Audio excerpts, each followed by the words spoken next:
What's up, guys? OliveGrummer here. Nobody from the S'morescast is here. We're all on spring break, but I decided may as well get a video done. Better late than never. But before I get started with my Dragon Ball Z episode 81 review, go ahead, click the links below. We are at 795 subscribers as I record this. So go ahead, share us, click the links below for our social media, Snapchat, Instagram, Twitter, so you guys can contact us and keep updated with us. But anyways, let's go ahead and jump into this. It was a awesome episode. Basically, Bergamo is making Goku the enemy. So it's just like, he's like smooth talking all the gods. He's like, yo, you know, if it wasn't for his idea, we wouldn't be fighting in the first place, blah, blah, blah. And everyone started like, you know, like, yeah, maybe he's right. But realistically, Zeno still was going to wipe out the lower ranks. So it doesn't matter. I don't know why he's turning everyone against him. But so basically, they're talking. He's getting everyone against him, and then Kai and Vermode. I have my little cheat sheet, so excuse my pronunciation. The guy, they ask him. They're from Universe 11, and they ask the guy in the hood. They say, "Hey, Toppo," so that's his name. How do you feel about Goku? And Toppo's like, you know what? I'm gonna see how he fights, and then I'm gonna make my judgment after. We'll find out later why. But basically, after that, then Champa gets asked, like, hey, you know, why is Goku basically friends with Zeno? You know, like, why does he talk to him on, like, a personal level? Because all the gods are scared of him, and everyone's like, oh, God, you know, he can wipe out everyone, but Goku's like, hey, you know, we're best friends, you know, you're my friend, blah, blah, blah, I'm not gonna, like, go up against you or anything, but I'm not going to treat you with the respect everyone else gives you. I'm going to talk to you on a personal level, which is, it's crazy thinking the one most powerful person in the entire universe, Sis, could wipe out anyone. He's just like, hey buddy, you know, what's up? So basically, Bergamo has the ability to absorb the hits, the power. So when he gets hit with Goku's punches, with all of his blasts, everything, you know, he absorbs it and gets bigger. And then he can return that, I think it was 3 or 2 times fold. It was stated by the Supreme Kai of that universe. And God, I hate the Supreme Kai. He's more corrupt. He's so evil, and I just don't like him. He has like a narcissistic vibe, and he's like, oh, I'm better than everyone, but his universe is ranked the weakest. Yeah, I'm not a big fan of him at all. Basically, so they're fighting. And Goku becomes Super Saiyan Blue, and everyone freaks out. So it was stated that, like, as soon as he went Super Saiyan Blue, the music kicked off, and I was like, oh my god, goosebumps. So they all state, like, the gods were like, oh man, you know, he has the energy that's similar to the gods. He can wrap himself around this godly Kai or Ki, whatever you guys want to say. So it's just like, oh man, that scene was epic, because I didn't want him to go Super Saiyan Blue at first. It was like, I didn't want him to until, like, the actual tournament. But with the rules, you know, like, hey, if you don't go all out, I'll wipe out all of the universes. I'll wipe out yours too. So he kind of had to. But then he went Kaioken times 10, and I was like, what the heck? So he's really going all out. So now I really wanted him to have something in store for the tournament that we didn't know about. So I'm really hoping he still didn't go 100% all out, because he went Super Saiyan Blue, Kaioken times 10, and then went 10 times Kamehameha. I think that was the name of the attack or something like that. And Bergamo counterattacked with something fist. I can't remember off the top of my head. And obviously they struggled for a little bit, and then Goku surpassed him easily. And he was like, okay, well, you know, that wasn't hard at all. So he wiped him out then. The brothers are picking him up from the trio. They're like, hey, you know, we'll help you, bro. And Bergamo's still constantly saying, like, okay, you just made an enemy out of yourself. So he's still trying to get everyone on the bad guy. And Goku's like, you know what?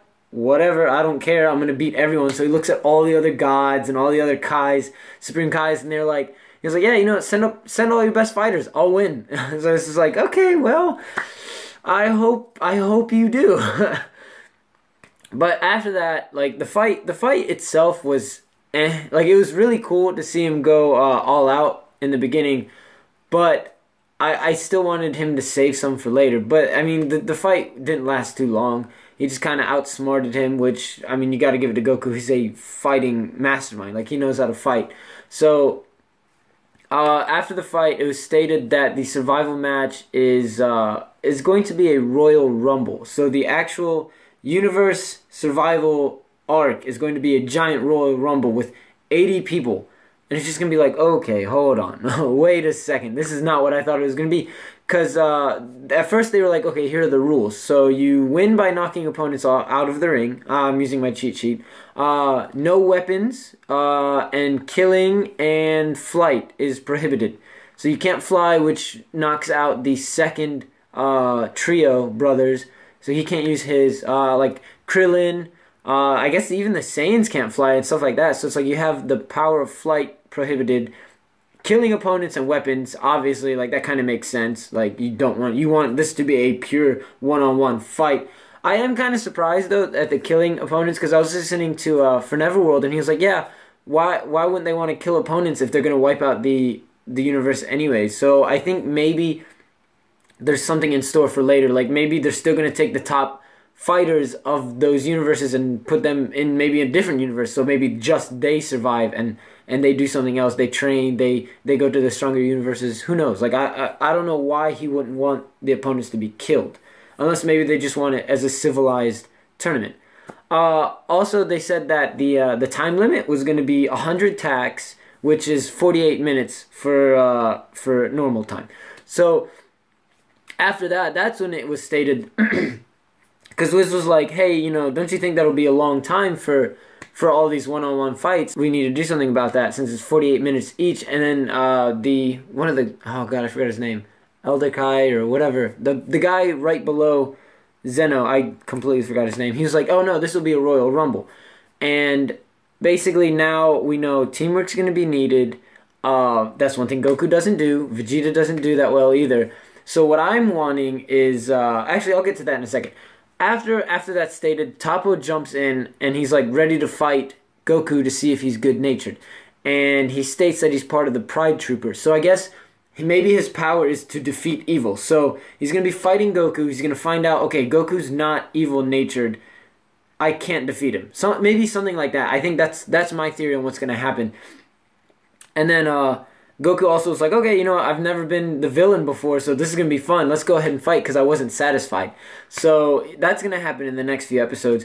What I want to see for the actual Royal Rumble is I want to see fusions, to be honest. I want to see some fusions happen because if Goku and Vegeta fuse and they go either Vegito or Gogeta, which is temporary time limit, so Gogeta, that would be sick. And then you have Gotenks, which I think they're going to have Goten and Trunks. They have to have them in the fighters. Like, there's no way you can't, because they need to help save the universe from getting extinct. So you have them go Super Saiyan 3 Gotenks.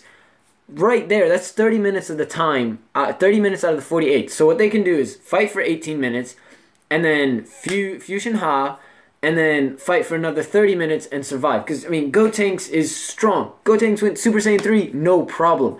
He needs to be in the fight, even though Super Saiyan 3 might be irrelevant now, blah, blah, blah, but whatever. That's still two less fighters. That's one less fighter you have to worry about getting knocked out. So instead of worrying about, you know, Trunks or Goten, sorry, you have them fusing, and then that's one stupid strong fighter you have. So I want to see lots of fusions. I want to see how this teamwork will pan out. So you have Gohan, Piccolo. They're going to be a good team. Goku, Vegeta, they're going to be a good team, even though they're going to be one-on-one. So it's still going to be like a half-assed team. Excuse my French.